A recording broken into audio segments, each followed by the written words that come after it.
Hello everyone. তো বিকেল এখন 5টা বাজছে। রিয়ান, রিশু, আমি রেডি হয়েছি, যাব এখন সল্টলেক। সল্টলেকে আমার জেঠুর মেয়ে মানে রুমার বাড়ি।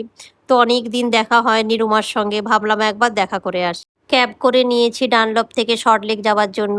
রিয়ান, রিশু দেখুন গাড়িতে বদমাইশি করেই যাচ্ছে। আর আমি জেঠুর মেয়ে যে রুমার কথা বলছিলাম, আমরা দুজনে একই বয়সী। আমি 26 দিনের বড়, ও 26 দিনের ছোট। তাই দুজনে দুজনকে নাম ধরেই ডাকি, দিদি বোন কিছুই বলি না। ছোটবেলার থেকে কলেজ লাইফ পর্যন্ত আমাদের একই সঙ্গে আমরা দুজনে কাটিয়েছি। একই ক্লাসে পড়তাম, একসঙ্গে খাওয়া ঘুমানো সব কিছুই আমাদের একসঙ্গে।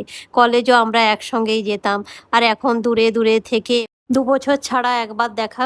তো গল্প করতে করতে পৌঁছে গেছি আমরা রুমার বাড়িতে। তো রুবু, রিয়ান, রিশুর অনেক দিন পর দেখা, ওরা খুব গল্প করছে। রুমার একটাই ছেলে, ওর নাম হচ্ছে রুবু। ক্লাস 7-এ পড়ে সল্টলেকের একটা স্কুলে। তো রুমার সঙ্গেও অনেক দিন পর দেখা, আমার বোনের বিয়েতে লাস্ট দেখা হয়েছে। রুবু মানে রুমার ছেলে এত অ্যানিমেলস পছন্দ করে, তো বাড়িটা দেখছি পুরো ছোটোখাটো একটা জু বানিয়ে দিয়েছে। সামনেই দেখতে পাচ্ছেন একটা বড় অ্যাকোরিয়ামের মধ্যে কত ফিশ।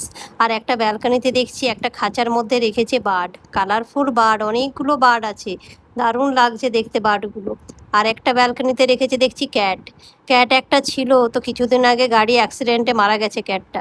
তো আর একটা ক্যাট এনে রেখেছে। বিশাল অ্যানিমেলস পছন্দ করে রুবু। আর একটা জলের মধ্যে দেখতে পাচ্ছেন এখানে কত ছোট ছোট ফিশ। অনেকক্ষণ ধরে দুজনে বসে বসে গল্প করলাম।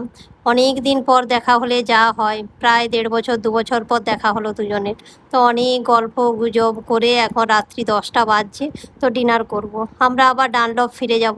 তো ডিনারে দেখছি রুমা অনেক কিছু বানিয়েছে। রুমাও রান্নাবান্না দারুণ করে।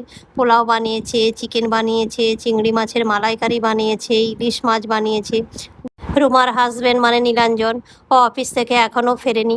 তো আমরা ডিনার করতে করতে নীলাঞ্জনও ফিরে যাবে, নীলাঞ্জনের সঙ্গে দেখা করেই তারপরে যাব। রুমার বাড়িতে রুমারা 3জনই, রুমা, রুমার হাজবেন্ড আর ছেলে। রুমাও মেদিনীপুর খুব একটা যায় না, বছরে একবারই যায়। আগে আগে 5-7 বছর আগে পুজোর সময়, দুর্গাপুজোর সময় মোটামুটি সবাই জুটতাম।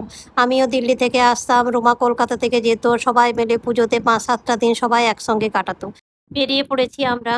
প্রায় 10:30 11:30 বাজছে। রুবু কিছুতেই যেতে দিবে না, রিয়ান আজকে থাকো রাতটা।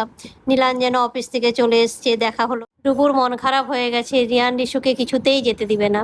অনেক দিন পর দেখা, তো সুন্দরভাবে কাটলো এই সন্ধেটা, গল্প গুজব আড্ডা খাওয়া দাওয়া। তো চলুন ভিডিওটা এই পর্যন্তই। ভিডিওটা ভালো লাগলে চ্যানেলটাকে সাবস্ক্রাইব করবেন, লাইক করবেন, শেয়ার করবেন। আর ভিডিওটা কেমন লেগেছে অবশ্যই কমেন্টে আমাকে জানাবেন।